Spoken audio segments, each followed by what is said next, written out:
Hello everyone! This will be a showcase of our game, Fest O Feels. According to research, 25% of people will suffer from a mental disease sometime during their life.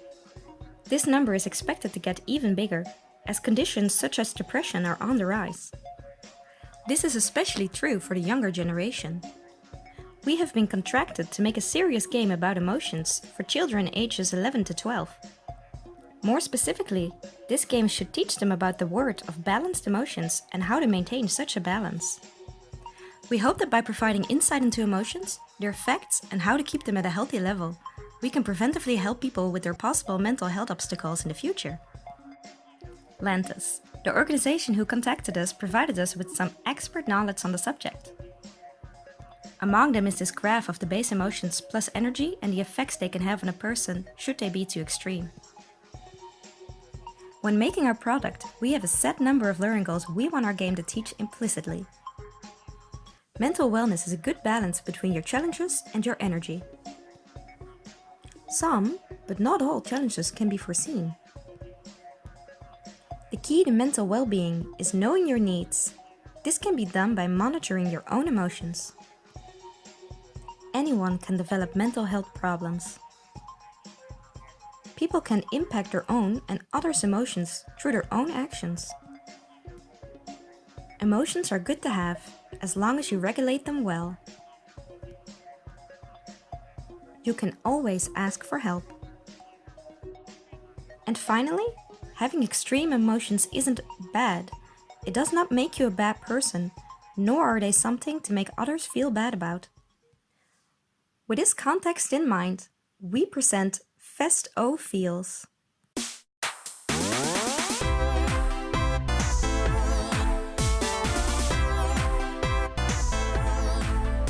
Fest O Feels is a cooperative, mobile-based experience inspired by games such as Overcooked. This game provides a hectic environment in which players will have to work together to achieve their goal, which is to make an awesome school festival. Players will have to work in teams of 3 to complete various subtasks that all contribute to setting up the school festival. These subtasks are making snacks, building stalls, and making decorations. All of these subtasks have their own emotional impacts. Players will be able to monitor and impact both their own as well as their teammates' emotions, and will get an idea of how an overload or lack of certain emotions can affect them, and how they in return can influence their own and others' emotions. Players will be asked to make 20 food items and place them into finished stalls. These 20 food items are divided in 3 categories: burgers, hot dogs, and pancakes. Food can only be placed in finished stalls, which means they are fully constructed and decorated. Subtasks can also influence your emotions. Each subtask has their own emotional impacts. Let's dive a little deeper into our main gameplay mechanics. First off, subtasks. These form the central, fun part of the game, though they are also tightly connected to the emotional learning goals. Let's go over them one by one. Cooking. With cooking, you can make 3 dishes: pancakes, hot dogs, and hamburgers. The game tells you how many of each you must make to reach the goal of 20.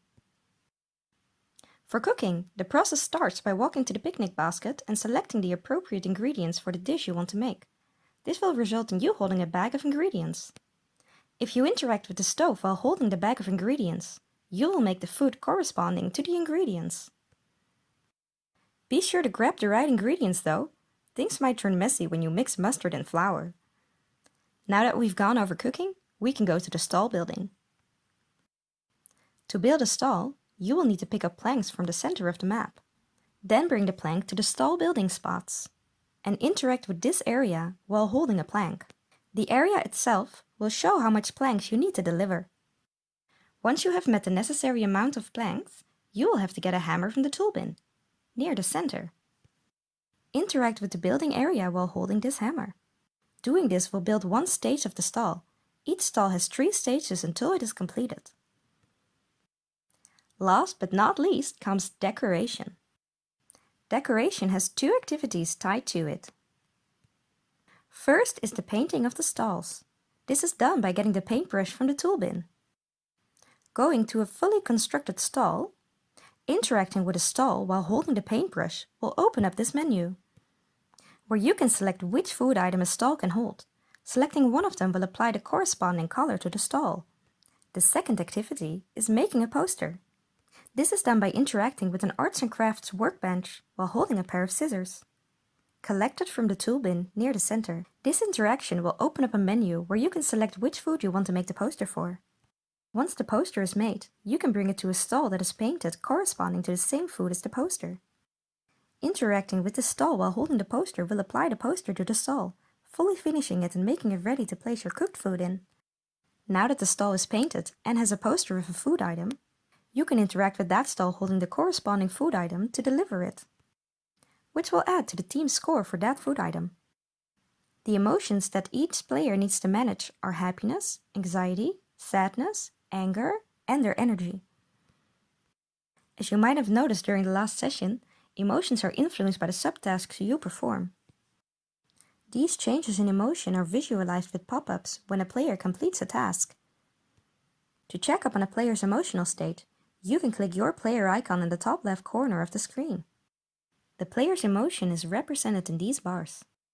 If your emotional values, indicated by the white bar, are in the green area in the middle, that emotion is balanced. If they are above that area, then that emotion is too high. Below that area would mean it is too low. Why should a player care? Extreme emotions will give you a negative effect that will hinder your ability to effectively cooperate with your teammates. An example of these effects are not being able to see certain emotion bars, taking longer to finish a task. Every extreme emotion has a corresponding effect. Of course, the player will want to do something about it when they find themselves, and/or others, with extreme emotions hindering their progress. There are multiple ways players can balance out their emotions. One way is through rotating through the subtasks. They can balance out the emotional influence of one subtask with the others. The emotional influences of the subtasks encourages players to communicate to each other and exchange tasks. However, players can do more than just look after themselves. They also need to look after each other. Players can check others' emotions, just as they can check their own. Should a player notice another player struggling to balance their emotions, they can choose to give the struggling player a gift. A gift can be a dish or a poster. Using these items as a gift would mean that you will not have it afterwards to progress with either delivering food or decoration of stalls. Receiving a gift will pull your most imbalanced emotion back to balanced territory by 10 points. The mechanics mentioned above are in the game right now. However, we have some further plans to make the game even more engaging and encourage more implicit learning. The first of these plans is adding more clarity for new players in the shape of a menu with helpful information. This will take the form of a book in which a number of things are described, primarily with visual cues.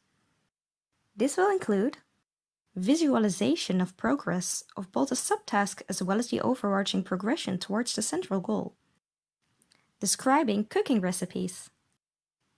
Describing the stall building process and steps. Describing the decoration process. Some settings, such as volume and the ability to quit the game.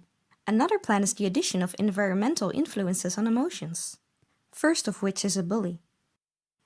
The bully first spawns between the 7 and 5 minute mark and will patrol the area between the workplaces and the storages. A bully will keep patrolling the area until he has caught a player or has encountered a teacher. A teacher is a planned healing/protection mechanic. The teacher will have the same spawn behavior as the bully, but will patrol a larger area. That's it. Thank you for your time.